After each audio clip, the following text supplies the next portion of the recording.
महाराष्ट्र विधानसभा निवडणूक 2024 36 जिल्हे लागोपाठ सिरीजमध्ये आज आपण कोल्हापूर जिल्हा पाहणार आहोत। कोल्हापूर जिल्ह्याची एकूण लोकसंख्या 38 लाख असून यामध्ये 30 लाख रजिस्टर्ड केलेले मतदार आहेत। तसेच या जिल्ह्यामध्ये एकूण 10 मतदारसंघ असून इचलकरंजी, करवीर, कागल, उत्तर कोल्हापूर, दक्षिण कोल्हापूर, चंदगड, राधानगरी, शाहूवाडी, शिरोळ व हातकणंगले ही त्यांची नावे आहेत।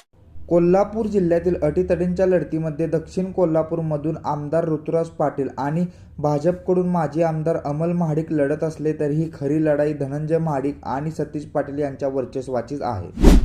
तसेच कागलमधील राष्ट्रवादीचे हसन मुश्रीफ विरुद्ध राष्ट्रवादी शरद पवार पक्षाचे समरजित घाटगे यांची लढाई देखील चांगलीच गाजलेली दिसते।